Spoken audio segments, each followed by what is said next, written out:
Hello and welcome to Tarot with Tanya. This is 7 cards for 7 days, and we are looking at the week of January 22nd, that Monday to Sunday, the 28th in 2024. This is a general reading, so take what resonates for you and leave the rest behind. Thank you so much for stopping by if you're new, and for those of you who are coming back, really appreciate that. So I'll be using the Crow deck today. I'll start with a little bit of astrology. There's quite a bit going on this week, and then we'll end with a crystal oracle card. So we start our week on Monday morning with the moon in Gemini, but later that afternoon it enters Cancer. So we're going from an intellectual or information-oriented sign into something ruled by the moon and very much about the emotions. So it would be a good time to feel the feels. And then we end our week with the moon in Virgo, so very practical, interested in diet, work, getting things done. So on Tuesday, we have Venus moving from Sagittarius, loving adventure, maybe wanting to take a hike, things like that, into Capricorn.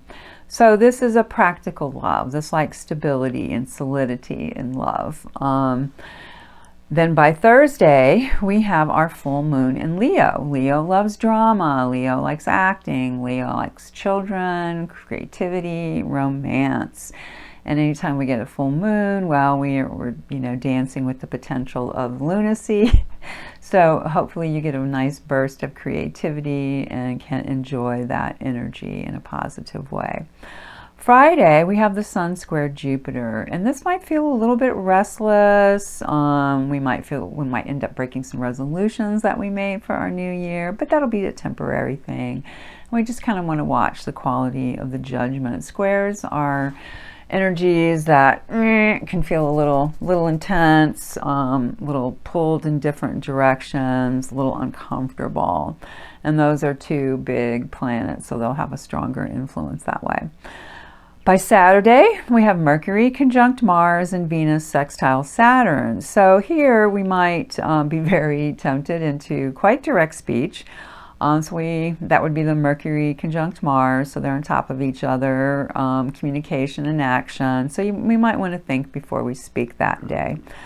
When we address the Venus and the Saturn being sextile, now that's a very pleasant energy, and it could be a great day for commitment, to move in with somebody, to get engaged, to get married. By Sunday, we have Mercury trine Uranus and Venus trine Jupiter. Now, trines are pleasant energy. There's a lot of harmony. Things things go together well.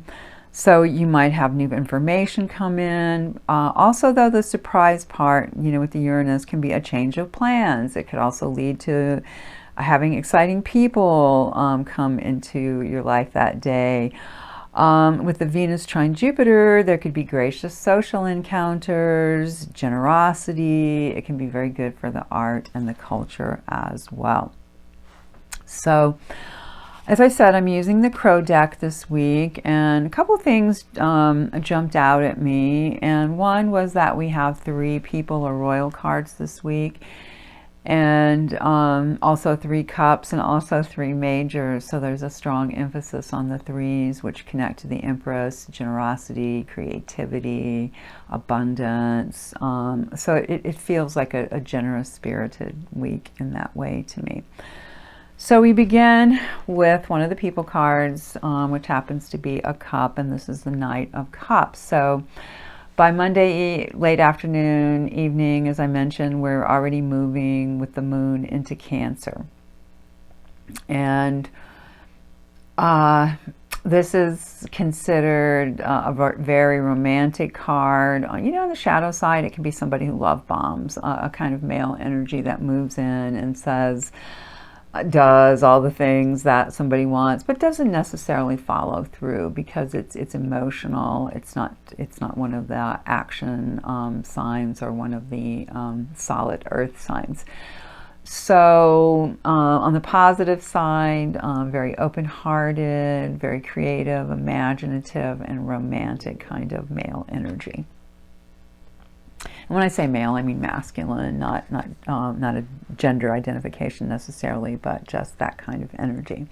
We get another masculine energy on Tuesday, and this time we've switched elements and we've moved from the Knight up to the King. So that would be the peak energy in any suit, and this one's about the fire. So the instinct is what the fire rules. So what strong instincts, again, shadow side of this one can be perhaps my way or the highway kind of energy. This is how I see it, so this is how it is. Or more like, all right, strong leadership, taking initiative, following the good instincts, protecting people as all of the kings can. By Wednesday, we're back to the cups energy, so that psychic, intuitive, emotional kind of energy, and we have the 7. 7s are connected to the Chariot, and that's an energy of preparing to move forward or actually moving forward. This to me is definitely more on the preparing to move forward side because it's very dreamy. You see all these different possibilities in the different cups. And the crow here, the person is like, kind of perusing that. What am I drawn to? What's healing? What's important? Maybe what do I need to get rid of?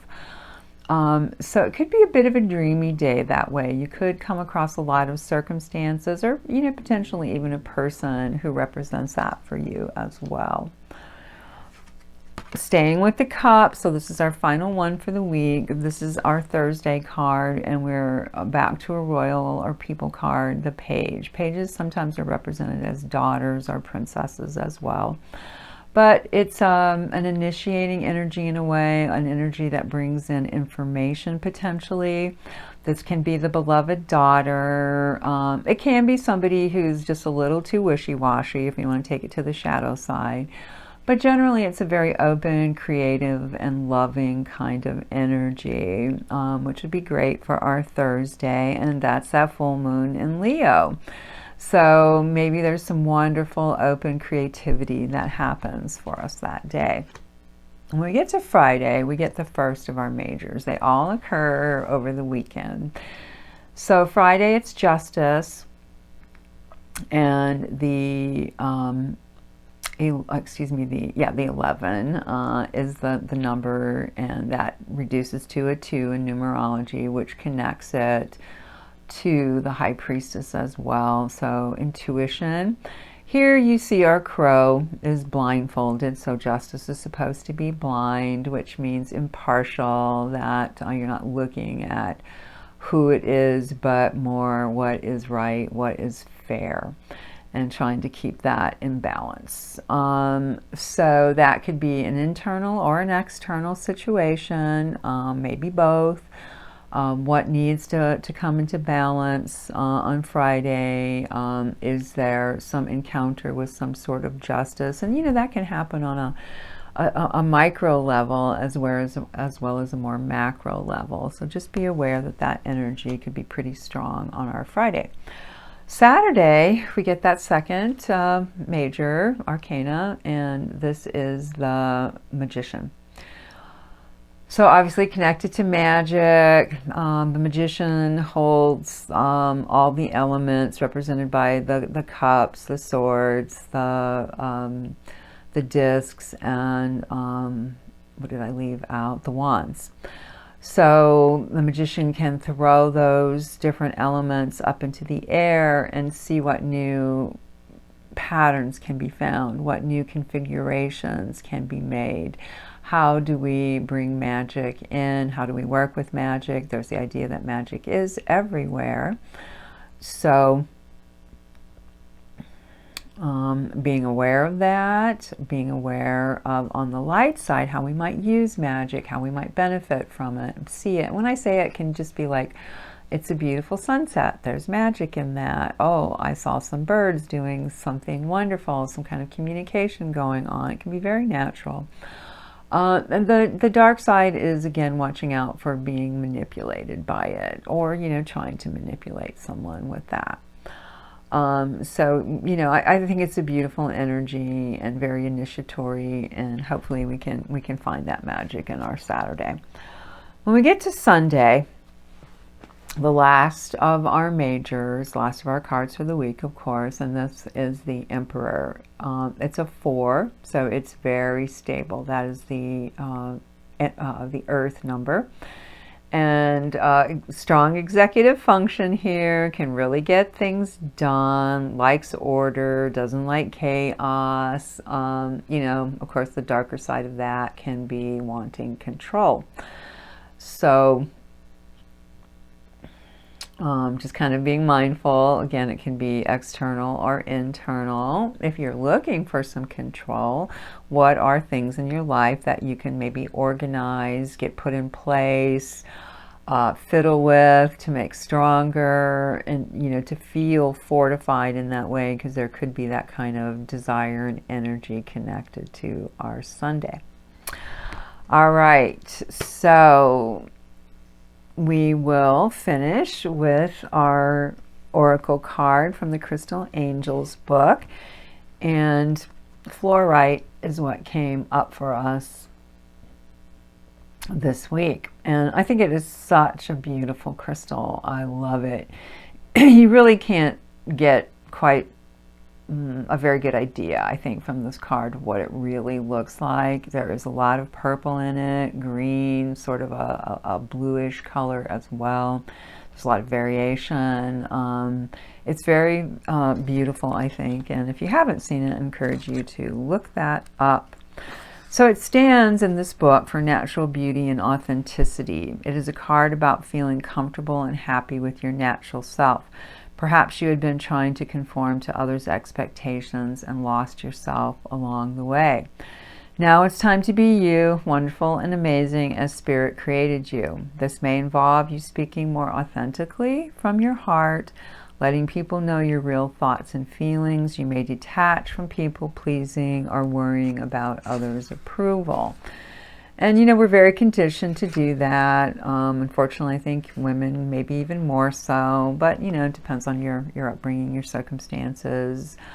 So just something to be aware of. With this card, you may be guided to be more real in your physical appearance, such as ditching hair dye, artificial tanning, fingernails, eyelashes, that sort of thing. Totally up to you, because that stuff may be who you are and make you feel really good as well. But this is a sign of embracing and loving your true self and owning who you are. It also may be a signal to adopt a more eco-friendly lifestyle. For example, you might feel the urge to detox your diet and household supplies. You might also join an environmental organization or spend more time outdoors. It's all about being more natural, and you know what that means for you. So, beloveds, thank you so much for being here today. I really appreciate anybody who's new, and of course all the people who've been here before. I appreciate your support and you just being you. Let me know if there's anything I can do for you, if you have questions you want me to address, things like that. And have the best week possible, and I'll see you again in a week.